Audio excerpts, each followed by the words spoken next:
اب میں آپ کو ذرا اس جو انسانوں میں سے انسان دشمنی کا جن کا سب سے بڑا رول ہے، میں ان کی 2000 سالہ تاریخ کا آپ کے سامنے نقشہ رکھنا چاہتا ہوں۔ ان 1400 سال کا تو میں نے صرف 4 آپ کو پوائنٹس بتائے۔ موسیٰ سے عیسیٰ تک 1400 برس علیہم الصلاۃ والسلام، 2 مرتبہ عروج، 2 مرتبہ زوال، اشیریوں کے ہاتھوں پٹوائی، بابلیوں کے ہاتھوں پٹانا، گریکس کے ہاتھوں مرمت، رومنس کے ہاتھوں مرمت۔ یہ جو 2000 سال ہیں، کیونکہ اب تو ظاہر بات ہے 21ویں صدی شروع ہو گئی، 20 صدیاں حضرت مسیح کو پوری ہو گئی۔ پہلی بات نوٹ کیجئے، حضرت مسیح کی پیدائش ہے سن 1 قبل مسیح۔ یہ نقطہ آپ نے کبھی سنا ہے یا نہیں؟ جب ملینیم کا سلسلہ شروع ہوا تھا پچھلے سال، تو میں نے بیان کر دیا تھا کہ ایک عجیب حساب کے اندر انہوں نے غلطی کی ہوئی ہے۔ حضرت مسیح کی پیدائش ہوئی 25 دسمبر کو، سن انہوں نے شروع کر دیا، جو اس کے بعد جنوری آئی تو پہلا سال شروع ہو گیا۔ اگر جنوری سے پہلا سال شروع ہوا تو یہ 6 دن جو ہے تو اس کے پچھلے سال میں تھے، لہذا کہا جائے گا کہ Jesus Christ was born 1 year before Christ, BC۔ تو 1 قبل مسیح میں حضرت مسیح کی پیدائش ہوئی۔ یہ آخری اسرائیلی نبی اور رسول۔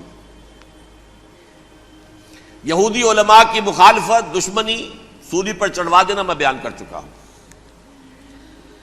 سن 33 عیسوی میں، جبکہ حضرت مسیح کی عمر 33 برس تھی، اللہ تعالیٰ نے انہیں زندہ آسمان پر اٹھا لیا، لیکن یہودیوں نے اپنے خیال کے مطابق انہیں سولی پر چڑھوا دیا، ان کی موت واقع ہو گئی۔ اگرچہ اس کے بعد یہ اختلاف ہے ان میں، یہودی کہتے ہیں وہ سولی پر چڑھ گیا، ختم ہوا، مر گیا۔ عیسائی کہتے ہیں نہیں، انتقال ہوا ہے مسیح کا صلیب پر، لیکن پھر وہ دوبارہ زندہ ہو گئے ہیں۔ ان کی لاش ایک غار میں رکھ دی گئی تھی، وہاں ریزریکشن ہو گیا، ان کا باعث بعد الموت وہی ہو گیا، اور پھر انہیں اللہ نے زندہ آسمان پر اٹھا لیا۔ تو ہمارے اور عیسائیوں کے درمیان نوٹ کر لیجئے، یہ چیز مشترک ہے کہ حضرت مسیح آسمان پر زندہ اٹھائے گئے۔ فرق کیا ہے؟ وہ سمجھتے ہیں کہ سولی دیے گئے، سولی پر مرے، پھر زندہ ہوئے، پھر گئے۔ ہم سمجھتے ہیں کہ نہیں، وما صلبوہ وما قتلوہ، انہوں نے نہ صلیب دے سکے انہیں اور نہ انہیں قتل کر سکے، بل رفع اللہ الیہ، اللہ نے اٹھا لیا۔ پھر ہمارا اور یہ اس کا عیسائیوں کا ایک اور اتفاق ہے، سیکنڈ کمنگ آف جیسس، حضرت مسیح دوبارہ آئیں گے۔ یہ عیسائیوں کا بھی عقیدہ ہے اور ہمارا بھی۔ بہرحال تو جیسا کہ میں نے عرض کیا کہ اس وقت یہ عذاب استیصال، عذاب اکبر کے مستحق ہو چکے تھے، لیکن اللہ نے ان کی مدت دراز کی ہے، لیکن ان پر دنیاوی عذاب کا ایک کوڑا جو ہے اللہ تعالیٰ کی طرف سے اسی وقت برسا۔ دنیاوی عذاب دنیا میں رہتے ہوئے ختم نہیں کیا گیا۔ 37 برس بعد، حضرت مسیح کے رفع سماوی کے 37 برس بعد، سن 70 میں یہودیوں نے بغاوت کی رومیوں کے خلاف۔ رومی ٹائٹس جنرل تھا ایک، اس نے پھر جو حملہ کیا ہے، 1,33,000 یہودی ایک دن میں قتل کیا یروشلم میں، اور ہیکل سلیمانی گرا دیا۔ وہ ہیکل پہلے بھی گرا تھا، پہلے 1400 سال کے دوران میں بھی نبوکدنضر نے گرایا تھا، لیکن پھر اس کے 150 سال بعد انہوں نے دوبارہ بنا لیا تھا، اس لیے وہ اسے سیکنڈ ٹیمپل کہتے ہیں۔ پہلا ٹیمپل جو حضرت سلیمان نے بنایا تھا، نبوکدنضر نے گرا دیا 587 قبل مسیح میں، پھر دوبارہ انہوں نے 150 سال کے بعد بنا لیا۔ وہ اس تاریخ کا حصہ ہے، میں نے جس کے بارے میں آپ کو تفصیل نہیں بتائی۔ اس میں یہ ہوا سن 70 میں وہ گرا دیا گیا، وہ آج تک گرا پڑا ہوا ہے۔ نمبر 2، یہ کہہ دیا گیا کہ یہودیوں اس ارض فلسطین سے نکل جاؤ، تم یہاں نہیں رہ سکتے اب۔ لہذا جس کا جہاں سینگ سمایا چلا گیا، یورپ میں چلے گئے، ایشیا میں آ گئے، عرب میں آ گئے۔ یہ 3 قبیلے جو رات بھی میں نے عرض کیا تھا، بنو قینقاع، بنو نذیر اور بنو قریظہ، یہ وہاں سے آ کے مدینے میں آباد ہو گئے، جس کا جہاں سینگ سمایا۔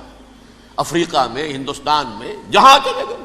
ڈایاسپورا اسے کہتے ہیں، وہ آپ نوٹ کر لیجیے اس لفظ کو، ڈایاسپورا، ہمارا دور انتشار، جبکہ ہمیں ہماری اصل سرزمین تو فلسطین ہے، حضرت ابراہیم کا مسکن، حضرت اسحاق حضرت یعقوب کا مسکن فلسطین، یہ ہے ہماری اصل جاگیر، یہ تو ہماری جدی پشتی جاگیر ہے، لیکن یہاں سے نکال دیے گئے سن 70 عیسوی میں، اور وہاں سے لے کے 1917 تک ان کا ڈایاسپورا جاری رہا۔ یہ دور انتشار ہے۔ اس دور انتشار کے اب چند حصے ہیں جس کو میں چاہتا ہوں کہ آپ علیحدہ علیحدہ سمجھ لیں۔ دور انتشار کا جو پہلا جو ہے تقریباً 300 برس، رومی حکمران تھے، وہ یہودیوں کے بھی دشمن تھے اور عیسائیوں کے بھی دشمن تھے، عیسائی اور یہودی ایک دوسرے کے بھی دشمن تھے، لیکن رومی سمجھتے تھے کہ یہ ایک ہی تھیلی کے چٹے بٹے ہیں۔ رومیوں کے نزدیک عیسائی بھی یہودیوں ہی کا ایک فرقہ تھے، کوئی علیحدہ مذہب تو تھا ہی نہیں، لہذا رومی جو ہیں رومنز وہ ان دونوں کو ستاتے تھے، مارتے تھے، اور یہ آپس میں لڑتے تھے، یہودی عیسائیوں کو مارتے تھے، عیسائی یہودیوں کو مارتے تھے۔ یہ ہے 300 برس تک کی تاریخ۔ سن 300 عیسوی میں کیا ہوا؟ ایک معجزہ ہو گیا۔ بہت عظیم ایمپرر کانسٹینٹائن، قسطنطین اعظم، رومن ایمپررز میں سے بہت بڑا ایمپرر، وہ عیسائی ہو گئے۔ اب تو معاملہ بالکل تلپٹ ہو گیا، پوری سلطنت عیسائی ہو گئی۔ اب عیسائیوں کے عیش ہو گئے اور یہودیوں پہ مار پڑنی شروع ہوئی۔ اب عیسائیوں کا آپ خود سوچئے کہ جنہیں وہ خدا بنا بیٹھے ہیں، خدا کا بیٹا قرار دے رہے ہیں، ان کے قاتل کون؟ یہودی بدماش۔ لہذا ان کی وہ پٹائی شروع ہوئی ہے یورپ میں، پوری رومن امپائر میں، انہیں ذلیل کیا گیا، شہروں میں آمد بند، علیحدہ رہو، گھیٹوز کے اندر رہو۔ یہودی کا نام جو ہے وہ گالی بن گیا، جیسے آج بھی یہودی گالی کہتے ہیں، جیسے خنزیر کا لفظ، آخر وہ بھی اللہ کی مخلوق ہے، لیکن آپ کو معلوم ہے کوئی شخص زبان پہ نام نہیں لانا چاہتا خنزیر کا، سور کا، ہے تو مخلوق وہ بھی ایک حیوان ہے۔ ایسے ہی یہ ہے یہودی، یہودی گالی، جیوٹ گالی۔ لہذا ایک طرف تو ان دونوں کے درمیان دشمنی، جس کو قرآن کہتا ہے وَأَغْرَيْنَا بَيْنَهُمُ الْعَدَاوَةَ وَالْبَغْضَاءَ، ہم نے ان کے مابین دشمنی جو ہے پیدا کر دی ہے۔ اور جب یہ پوری سلطنت عیسائی ہو گئی تو قافیہ تنگ ہو گیا یہودیوں کا۔ اب آئیے 571 عیسوی،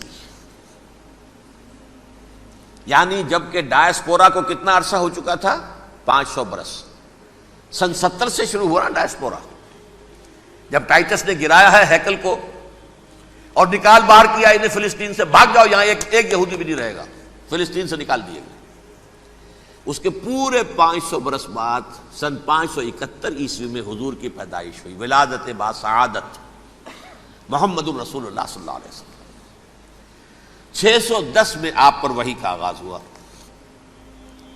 لیکن حضور کے ساتھ ان کا معاملہ کیا رہا؟ اول تو جب کہ حضور ابھی مکے ہی میں تھے، یہودیوں نے ریشہ دوانیاں شروع کر دی حضور کے خلاف۔ قریش مکہ کو سکھاتے تھے، پڑھاتے تھے، ان سے یہ پوچھو، ان سے یہ پوچھو، انہیں اس طرح تنگ کرو، ان سے یہ امتحان لو، یہ آپ کے علم میں ہے۔ سورہ بنی اسرائیل میں، سورہ کہف میں وہ سوالات، جو امتحانی سوالات آئے تھے، ذوالقرنین کون تھا، اصحاب کہف کون تھے، تم رسول بنے پھرتے ہو تو بتاؤ، اور یہ روح کی حقیقت کیا بتاؤ۔ یہ ساری ریشہ دوانیاں کر رہے تھے بیٹھے ہوئے، ابھی وہی پر حضور ابھی پہنچے بھی نہیں۔ ہجرت فرما کر حضور تشریف لے آئے تو حضور نے، جسے ماسٹر سٹروک کہا جائے گا، یعنی اسٹیٹس مین شپ کا ماسٹر سٹروک، آپ نے مدینے میں آتے یہودیوں کے ساتھ پیکٹ کر دیا، جوائنٹ ڈیفنس پیکٹ آف مدینہ، کہ اگر مکے والے ہم پر حملہ کریں گے تو ہم مل جل کر ایک قوم کی حیثیت سے مقابلہ کریں گے۔ یہ میثاق مدینہ کہلاتا ہے، جس کے بہت غلط معنی پہنائے جا رہے ہیں آج کل۔ بہرحال میں موضوع میرا چونکہ یہ نہیں، میں ادھر نہیں جاؤں گا، لیکن ہوا کیا؟ ہر مرتبہ یہ خیانت کے مرتکب ہوئے، ان نے جو عہد کیے تھے ان سے پھرے، اندر ہی اندر سازش، ریشہ دوانی، حضور کی بدترین دشمنی۔ سورہ نساء کی آیت نمبر 12 میں 14 میں 13 میں فرمایا ہے لا تزال تطلع علی خائنۃ منہم، اے نبی ہمیشہ آپ کے علم میں ان کی طرف سے خیانتیں، بددیانتیاں آتی رہیں گی. اور بار بار وہ مسلسل جنگ کی آگ بھڑکاتے تھے. قریش کو دعوت دیتے، آؤ آؤ آؤ ہم اندر سے بغاوت کر دیں گے، تم آؤ تو صحیح، ختم کریں محمد کو اور اہل ایمان کو صلی اللہ علیہ وسلم ورضی اللہ تعالی عنہم اجمعین. لیکن پھر جب وہ آتے تھے تو یہ دبک جاتے تھے، ان میں ہمت نہیں تھی، میدان کے مرد نہیں رہے تھے. یہ سورہ حشر میں ان کا نقشہ کھینچا گیا ہے. کھلے میدان میں مقابلے کی اس کے اندر صلاحیت ہی نہیں ہے. یہ تو فصیلوں کے پیچھے سے، جیسے عورتیں کہیں دیہات میں لڑائی ہوتی ہے تو مرد جو ہے گلیوں میں لڑتے ہیں، عورتیں اوپر سے پتھر پھینکتی ہیں، بس وہ کام یہ کر سکتے تھے. من ورائے جدر، فصیلوں کے پیچھے سے، جنگ میں میدان میں نہیں آ سکتے. بہرحال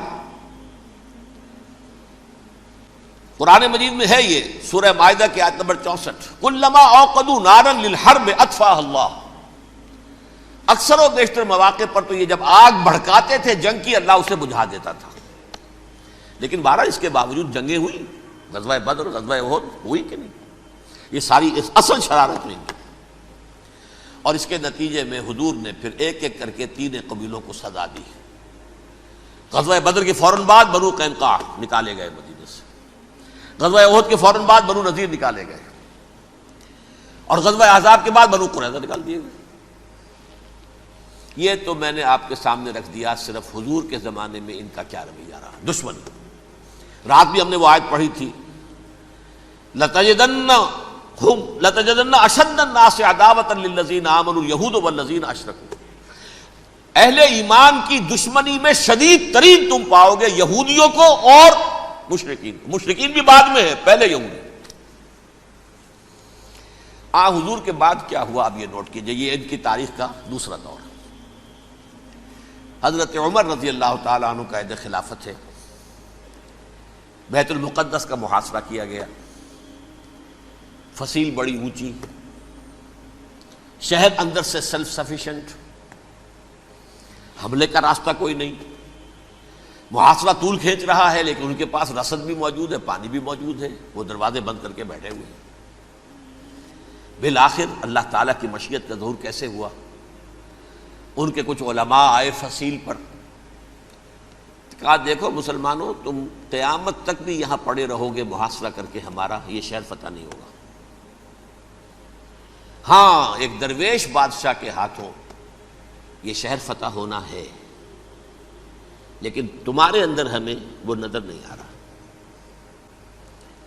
ابو عبیدہ بن الجراح رضی اللہ تعالی عنہ، امین هذه الامہ، ان کا فوراً ذہن گیا وہ درویش بادشاہ مدینے میں بیٹھا ہوا ہے، عمر رضی اللہ تعالی. اب ایک اور عمر بھی ہے جو قندھار میں بیٹھا ہے. نقشہ وہی ہے، سادگی کی حد تک نقشہ وہی، بالکل وہی، اپنی آنکھوں سے دیکھا ہے، وہی سادگی. عمر اول، عمر ثانی تھے عمر بن عبدالعزیز. اب ایک اللہ کے فضل سے اللہ تعالیٰ ایدہ اللہ بنصرتہ، اللہ تعالیٰ ان کی نصرت فرمائے، دشمنوں کو ان کے مقابلے میں نیست و نابود کرے. انہوں نے ریکویسٹ بھیج دی کہ حضور تشریف لائیے، یہ شہر فتح ہو جائے گا. وہ ہے سفر تاریخی، اتنا طویل سفر، تقریباً 700 میل، ایک اونٹ، ایک خادم، ایک منزل پہ امیر المومنین اوپر بیٹھے، خادم آگے چل رہا ہے، اگلی منزل پہ خادم اوپر بیٹھا ہے، امیر المومنین آگے جا رہے ہیں. اور جب پہنچے ہیں تو وہ باری تھی خادم کی. انہوں نے ہاتھ جوڑ دیا، حضور خدا کے لیے تم کیا کہیں گے لوگ، وہ میرا برا حال کر دیں گے، تمہیں شرم نہیں آئی؟ امیر المومنین پیدل آگے چل رہے ہیں نکیل پکڑ کر، اور تم بیٹھے ہو اوپر براجمان ہو. حضرت عمر فرمایا الدور دورک، نہیں باری تمہاری ہے، بیٹھ. اس حال میں پہنچے ہیں. اور پھر یہ کہ ابو عبیدہ بن الجراح آئے ہیں، استقبال کیا ہے تو دیکھا ہے اس حال میں چلے آ رہے ہیں. عمر نکیل پکڑے ہوئے چلے آ رہے ہیں، اور کہتے ہیں کہ کہیں کیچڑ ویچڑ تھا، جوتے خراب ہو گئے تھے، وہ بھی اتار کے ہاتھ میں پکڑے ہوئے، کپڑے تو تھے ہی پھٹے ہوئے. انہوں نے کہا بھی حضرت ابو عبیدہ نے، دیکھیے یہ بڑا متمدن ملک ہے، بڑا مہذب علاقہ ہے، یہ آپ ذرا حلیہ اپنا دوست فرما لیں تب جا کے پیش ہم آپ کو کریں گے.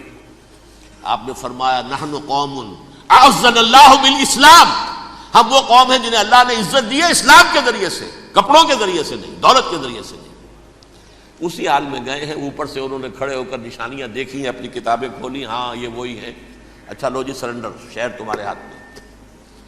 خون کا ایک قطرہ نہیں بہا اور بیت المقدس فتح ہو گیا۔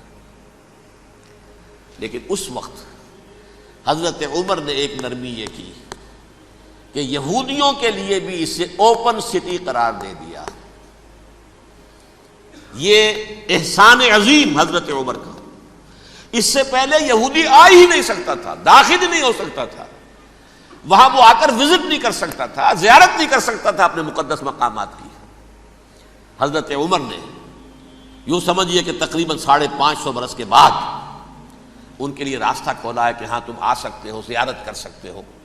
لیکن یہ عیسائیوں نے لکھوایا معاہدے کے اندر، انہیں یہاں آپ آباد ہونے کی اجازت نہیں دیں گے، لیکن کم وزٹ دی پلیسز، دیکھیں زیارتیں کریں اور جائیں۔ یہ معاہدہ حضرت عمر کا ہے رضی اللہ تعالیٰ، جو پھر خلافت راشدہ کے بعد بنو امیہ نے بھی اس کو آرڈر کیا، بنو عباس نے کیا، پھر جو ہمارے یہ ترکوں میں اندر خلافت آئی تو ترک خلفاء نے بھی اس معاہدے کی پوری پابندی کی۔ فلسطین میں آ سکتے ہیں یہودی صرف زائرین کی حیثیت سے، وہاں آباد نہیں ہو سکتے۔ اب آئیے اگلا دور آیا حضرت عثمان کا دور خلافت۔ یہ ہے وہ وقت کہ اب یہود نے امت مسلمہ کی پیٹھ میں چھرا گھونپا۔ وہ کیسے؟ ایک یہودی عبداللہ ابن سبا اسلام کا لبادہ اوڑھ کر آ گیا، معاشرے کا جائزہ لے لیا، ان میں بنو ہاشم اور بنو امیہ میں جو پرانی کشاکش تھی اس کے کچھ نہ کچھ جراثیم باقی ہیں، اگر ان کو ذرا بھڑکا دے تو مسلمانوں میں انتشار پیدا ہو جائے۔ کہا یہ عثمان کون ہے؟ یہ تو بنو امیہ میں سے ہے، یہ حق تو بنو ہاشم کا ہے، خلافت ان کے پاس ہونی چاہیے، محمد کے تو رشتہ دار وہ ہے صلی اللہ علیہ وسلم۔ عوام الناس کے اندر بات پھیلنی شروع ہوئی، پھر ایک بڑی سازش کے انداز میں حضرت عثمان کے خلاف پروپیگنڈا، حضرت عثمان کے جو عاملین تھے، گورنر تھے، ان کے خلاف پروپیگنڈا، اور ایسی ہوشیاری کرتے تھے کہ کوفے میں کوفے کے حاکم کے خلاف کچھ نہیں کہنا، اجی مصر میں یہ ہو رہا ہے، اجی شام میں یہ ہو رہا ہے، اجی یہ جو عثمان ہے وہ یہ کر رہا ہے، یہ ظلم ہو رہا ہے، یہ لوٹ مار ہو رہی ہے، یہ خیانتیں ہو رہی ہیں۔ اب نہ تو اس زمانے میں مینز آف کمیونیکیشن، کیسے تصدیق کریں؟ افواہیں تو آپ آج کراچی کے اندر شروع ہو جائے تو پتہ نہیں چل سکتا کسی کو کہ کیا اس میں صداقت ہے کیا جھوٹ ہے، اور بری بات جو ہے فطرت انسانی کی کمزوری ہے وہ فوراً قبول کرتا ہے، کسی کے بارے میں اچھی بات ماننے کو تیار نہیں ہوتا لیکن بری بات تو فوراً تیار۔ بہرحال یہ فتنہ انہوں نے اٹھایا، حضرت علی کی الوہیت کا فتنہ اٹھایا، حضرت عثمان کے خلاف الفتنۃ الکبریٰ برپا کیا، حضرت عثمان شہید ہوئے۔ اس کے بعد 5 برس تک مسلمان ایک دوسرے کی گردنیں کاٹتے رہے، باہمی خانہ جنگی ہوئی، امت کو وہ زخم لگایا ہے جو آج تک جس سے خون رس رہا ہے۔ یہ شیعان عثمان اور شیعان علی تھے جو بعد میں پھر سنی اور شیعہ ہو اور آج تک ہے۔ فتنہ کس نے جگایا؟ ایک عبداللہ ابن سبا یہودی اور اس کے کارندے، شیطان کا ایجنٹ، اور انسانوں میں سے بھی اس کے جو بھی حواریین تھے اور شیطانوں کے اندر سے بھی تھے، انہوں نے بھی اس آگ کو بھڑکایا۔ یہ آپ سوچ لیجئے کہ یہ کس نے وہ زخم لگایا؟ یہودی۔ اگلا دور آیا، خلافت راشدہ ختم ہوئی، بنو امیہ کا بھی دور کافی گزر گیا۔ طارق ابن زیاد 712 عیسوی میں حملہ کرتے ہیں اسپین پر۔ اسپین اس وقت عیسائیت کا بہت بڑا گڑھ، بڑے کٹر ترین عیسائی جو ہے وہ اسپین میں تھے، لہذا یہودیوں کی وہاں بہت پٹائی ہوتی تھی، یہ میں بتا چکا ہوں، دشمنی تھی ان کی تو چلی آ رہی تھی عیسائیوں کے ہاتھوں یہودیوں کی، وہ تو سن 300 عیسوی سے ایمپرر کانسٹنٹائن کے بعد سے شروع ہو گئی تھی۔ اس حوالے سے یہودیوں نے اس وقت چالاکی یہ برتی، کچھ راستے واسطے بتائے، کچھ مدد کی طارق ابن زیاد کی۔ طارق ابن زیاد نے انہیں اپنا محسن سمجھا، ہسپانیہ فتح ہو گیا تو یہودی چونکہ محسنین کی فہرست میں آ چکے تھے، انہیں بہت اقتدار نصیب ہوا، بڑی سپورٹ مسلمانوں نے دی۔ ان کے بڑے بڑے علماء جو ہیں اسی دور کے اندر پیدا ہوئے، بڑے بڑے تھنکرز ان کے اسی دور میں پیدا ہوئے۔ بن گوریون جو کہ ایک وزیر اعظم تھا اسرائیل کا، اس نے یہ لکھا ہے اپنی کتاب میں، Muslim Spain was the golden era of our diaspora. وہ ڈائسپورا جو 70 عیسوی سے شروع ہوا تھا اور 1917 عیسوی تک جاری رہا ہے، اس میں سے گولڈن ایرا ہمارا جو تھا وہ مسلم اسپین تھا. ہسپانیہ میں بیٹھ کر ہم نے عیش کیے. لیکن وہاں سے انہوں نے اور جو کچھ کیا، یہ تو داستان کے بہت سے گوشے ہیں، لیکن میں جس اسٹریٹ لائن میں چل رہا ہوں اس کے اعتبار سے ایک بات سمجھ لیجیے. وہاں بیٹھ کر انہوں نے اب عیسائیت کی پیٹھ میں چھرا گھونپا، پروٹیسٹنٹ مذہب پیدا کیا، تقسیم کر دیا. جیسے شیعہ سنی کی تقسیم، عبداللہ ابن سبا، رومن کیتھولک اور پروٹیسٹنٹ کی تقسیم، یہودی علماء. ہوتا کیا تھا؟ ہسپانیہ کی یونیورسٹیاں ہیں، کارڈووا میں ہے، ٹولیڈو میں ہے، گریناڈا میں ہے، غرناطہ، قرطبہ، تولیتلا، اور وہاں آتے تھے لوگ. فرانس سے چلے آ رہے ہیں نوجوان پڑھنے کے لیے، جرمنی سے چلے آ رہے ہیں، اٹلی سے چلے آ رہے ہیں. 3 ہی ملک قریب ترین پڑھتے ہیں سینٹرل جو یورپ کے ہیں. یہاں پر جو ہے وہ اسلام جو نور پھیلا رہا تھا اس سے بھی مستفیض ہوئے. جہالت کے جو ہے پردے ان کے وہ چھٹے. اس کے ساتھ ہی وہ یہودی وہاں ان کے اندر جو جراثیم داخل کر رہے تھے وہ اس عیسائیت کے خلاف بغاوت تھی جو اس وقت دنیا میں عیسائیت اس وقت تھی. پوپ کا راج تھا دنیا میں اس وقت. یورپ میں جو عیسائیت تھی اس میں ایک طرف بادشاہ تھے، لیکن بادشاہوں کی حیثیت وہاں پر یوں سمجھ لیجئے کٹ پتلیوں کی تھی. اصل قوت پوپ کے ہاتھ میں تھی. اور پوپ کو انہوں نے جیسے قرآن نے کہا اتخذوا احبارهم ورهبانهم اربابا من دون اللہ، چونکہ سینٹ پال نے شریعت موسوی ساقط کر دی تھی تو اب شریعت تھی ہی نہیں. پوپ کو اختیار تھا جس چیز کو چاہے حلال قرار دے دے، جس چیز کو چاہے حرام قرار دے دے. اتخذوا احبارهم ورهبانهم اربابا من دون اللہ. انہوں نے کہا صاحب یہ پوپ کس بلا کا نام ہے، یہ بھی انسان ہے. بات تو ٹھیک تھی نا، اصل حیثیت تو کتاب کی ہونی چاہیے نا، ڈیوائن بک، دی ریویلڈ اسکرپچر. لہذا اور یہ کتاب ہر شخص پڑھ سکتا ہے. کوئی پوپ کے باپ کو جو ہے کوئی اس کے لیے پروپرائٹری رائٹس تو نہیں ہے کہ صرف پوپ پڑھ سکتا ہے یا پادری پڑھ سکتے ہیں. ہم بھی پڑھ سکتے ہیں، ہم بھی سمجھ سکتے ہیں. یہ باتیں تھی کہ جن کو بڑھا چڑھا کر بیان کر کے اور پوپ کا اقتدار ختم کرا دیا اور توجہ مرکوز کر دی بائبل کی طرف. اب بائبل میں بڑا حصہ تو اولڈ ٹیسٹامنٹ کا ہے. نتیجہ کیا ہوا؟ یہود کی عظمت پروٹیسٹنٹس کے نزدیک مسلم ہو گئی. اصل قوم تو یہ ہے. وہ دشمنی بدلی کہ نہیں بدلی؟ موسیٰ کے امتی یہ ہے، تورات موسیٰ کو دی گئی، ابراہیم کی نسل یہ ہے. لہذا وہ جو دشمنی تھی، جو عداوت تھی کہ ہمارے خدا کو سولی چڑھانے والے ہیں یہ بدماش، اس کا ازالہ ہوا. اس پروٹیسٹنٹ مذہب کے نتیجے میں یہ میں اب آپ کو بتاتا ہوں کہ ایک نتیجہ وہ نکلا ہے جسے برٹرنڈ رسل نے بیان کیا ہے. اس کی کتاب ہے ان پریز آف آئیڈلنس، صفحہ 108. وہ لکھتا ہے the Christians retaining the Judaic belief in special revelation added to it the Roman desire for world wide domination and the Greek taste for metaphysical subtleties. The combination produce the most fiercely persecuting religion that the world has yet known. یہ 3 چیزیں آ کر عیسائیت میں مل گئی. ایک تو جب یہ اولڈ ٹیسٹامنٹ جو ہے وہ ان کے ہاتھ میں آ گئی، اور اس کے میں کچھ آپ کو بتا دیتا ہوں کہ اولڈ ٹیسٹامنٹ کی تعلیمات، کیونکہ یہ اولڈ ٹیسٹامنٹ جو ہے یہ محرف تھی. اصل تورات تو گم ہو گئی تھی 587 قبل مسیح میں، جب پہلی مرتبہ ہیکل جو ہے تباہ ہوا ہے اس وقت ختم ہو گئی تھی. اس کے کوئی 150 سال کے بعد انہوں نے یادداشتوں سے مرتب کر کے لکھی ہے. اب اس میں ان کے اپنے خیالات، اپنے امانی، اپنی توجیحات وہ شامل ہو گئی.